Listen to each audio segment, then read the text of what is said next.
Hey, welcome back everybody in this video. This video is for your PGT psychology exam. यहाँ पर आज मैं आपके लिए कुछ न्यू MCQ लेकर आया हूँ that may be important for your exam. So watch this video till the last. और मैं इसके पहले आपके लिए जो प्लेलिस्ट क्रिएट कर चुका हूँ, so you also can watch that. तो आप उसे भी देखिएगा, लिंक आपको डिस्क्रिप्शन बॉक्स में मिल जाएगी। So now let's start. यहाँ पर कुछ क्वेश्चन हैं, आपने देखिए। सिमिलर ऐसे ही क्वेश्चन आपके PGT साइकोलॉजी एग्जाम में रखे जाते हैं।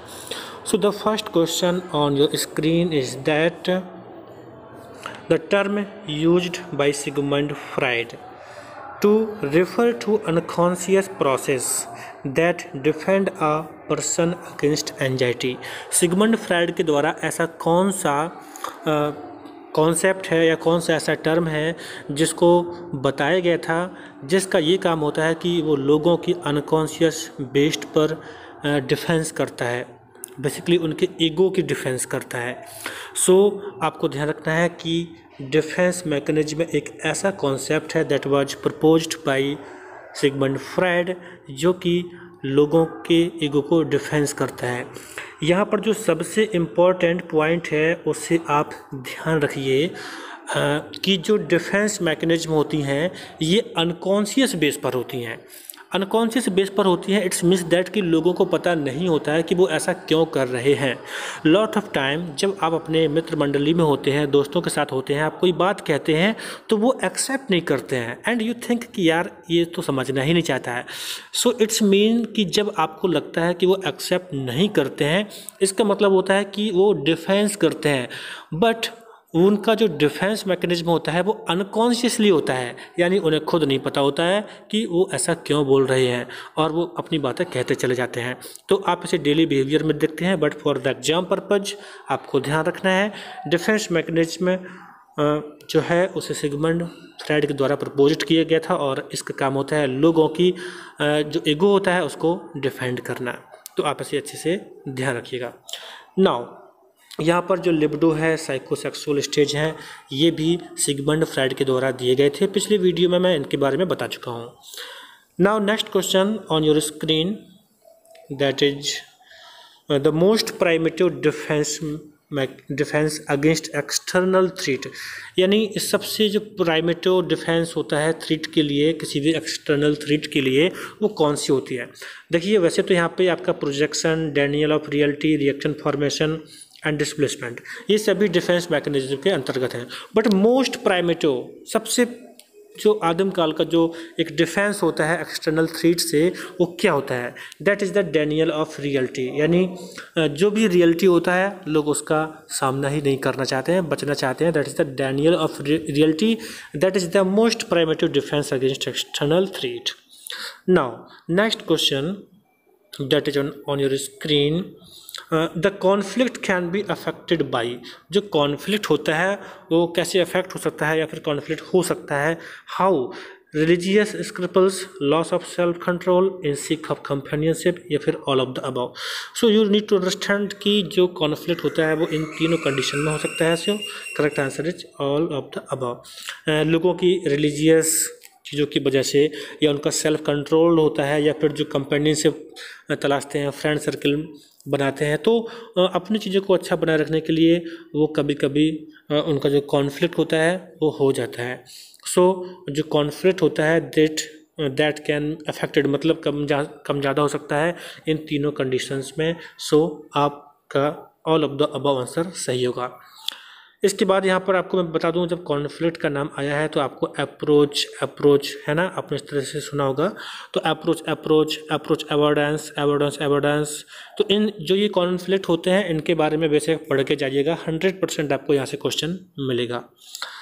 Not 100% but I can say कि पूछा जा सकता है, बिकॉज पिछले कई परीक्षाओं में पूछा गया था। Now next question, this question, frustration aggression is a very famous hypothesis proposed by। frustration aggression एक हाइपोथेसिस है जिसे किसने प्रपोज किया था? The correct answer is Dollard and Miller ने। डॉलार्ड एंड मिलर ने फ्रस्ट्रेशन एग्रेशन हाइपोथेसिस को propose किया था, आपको सीधा याद रखना है।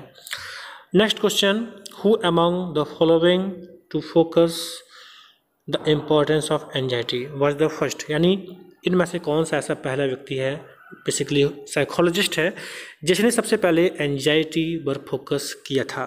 So you need to learn that Freud, Sigmund Freud is the first psychologist who focus on the importance of anxiety. जिन्होंने एंजाइटी पर सबसे पहले फोकस किया था, that was Freud. Now next question, Which of the following defense mechanism is the basic defense mechanism? पूछा है कि which is the basic defense mechanism. This question is from defense mechanism.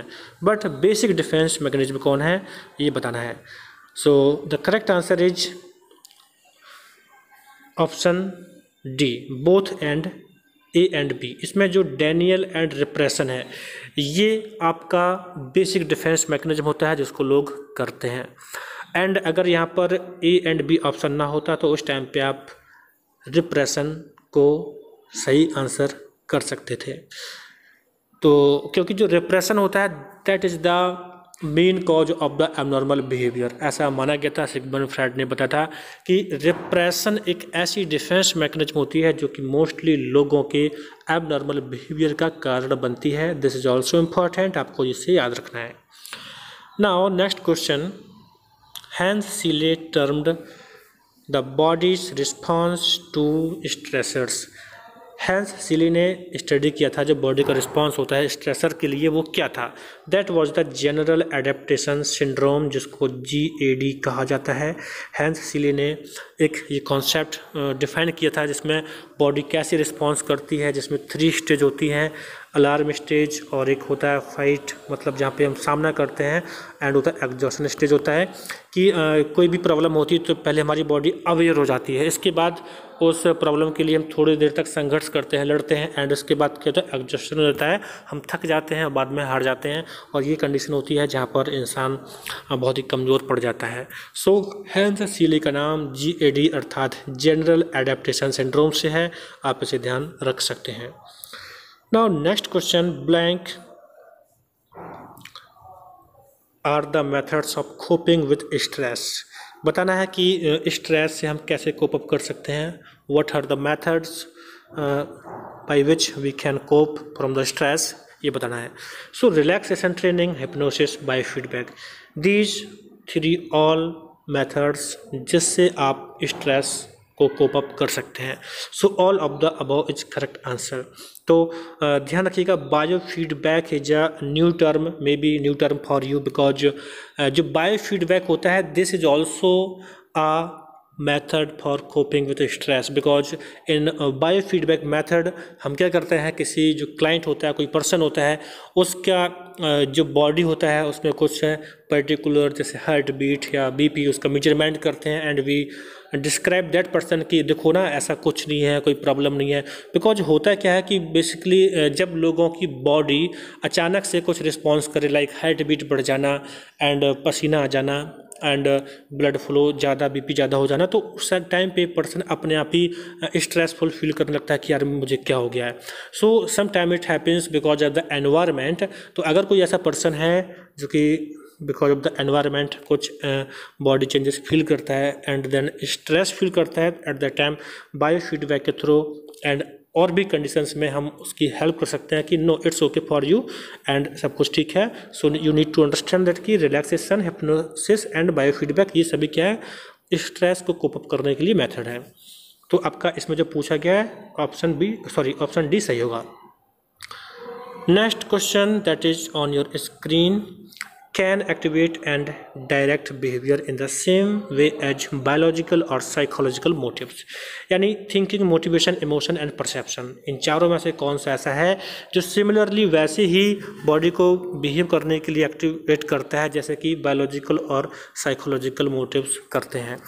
सो जैसे आपसे मैं कहूँ कि अगर आपके बॉडी में बहुत दिनों से न्यूट्रिशन ना जाए तो आपकी बॉडी एंड आपका ब्रेन ढंग से काम नहीं करेगा। So this is the biological cause that कि आपकी बॉडी अच्छे से काम नहीं कर रही है, एंड साइकोलॉजिकल कॉज भी ऐसे होते हैं जो कि बॉडी को अच्छे से काम करने के लिए अलाउ नहीं करते हैं। So you need to understand that emotion भी एक ऐसा कॉन्सेप्ट है, एक ऐसा प्रोसेस है जो कि बॉडी को उसी वे में बिहेवियर करने के लिए डायरेक्ट करता है, जैसे कि biological and psychological. Why this happens? Because emotions directly connected with our brain, and brain से हमारे जो हार्मोन्स होते हैं उनका कंट्रोल होता है। तो क्या होता है कि इमोशंस की वजह से भी हमारी बॉडी वैसे ही काम करने लगती है। जस्ट थिंक अबाउट एग्जाम्पल, जैसे कि जब आप मतलब बेसिक एग्जाम्पल बता रहा हूँ कि टीनेजर्स होते हैं, जब वो किसी से लव करते हैं, sometimes they feel that there partner is not responding, उनका पार्टनर उनको रिस्पॉन्ड नहीं करता है, तो वो एग्रेसिव हो जाते हैं। जस्ट इमोशन है एक एग्रेशन का, और जो एंगर का एक इमोशन होता है, लेकिन उस एंगर में वो बहुत ही ज़्यादा एक अजीब बिहेवियर करने लगते हैं मिनटों से, कि उनकी बॉडी का बीपी हाई हो जाता है, हार्ट बीट बढ़ जाती है। तो क्या होता है कि इमोशन से भी बॉडी वैसे ही बिहेव कर सकती है जैसे कि साइकोलॉजिकल एंड बायोलॉजिकल वजह से करती है। तो आपको ये ध्यान रखना है। Now the next question, any muscular action, glandular activity और other objectivity identifiable aspect of behaviour is. पूछा है कि कोई भी हमारा जो मस्कुलर एक्शन होता है एंड जो ग्लैंड्स की एक्टिविटी होती है और भी जो कुछ ऐसे बिहेवियर होते हैं जैसे हम ऑब्जेक्टिवली आइडेंटिफाई कर पाते हैं, वो होता है रिस्पॉन्स। तो ये भी एक बिहेवियर होता है रिस्पॉन्स। जैसे कि अगर आप बैठे हैं, अचानक से चींटी काट लेती है तो आप पीछे हाथ को ले जाते हैं, तो इस तरह से ये क्या है, आपका एक बिहेवियर है। सो ये क्या है, response is correct answer of this question. So thank you for watching this video. आप मेरे साथ जुड़े रहें कुछ ऐसे ही और भी चीज़ों को सीखने के लिए, and don't forget to watch the previous playlist जहाँ पर आपको बहुत कुछ सीखने को मिलेगा। So meet you in next video.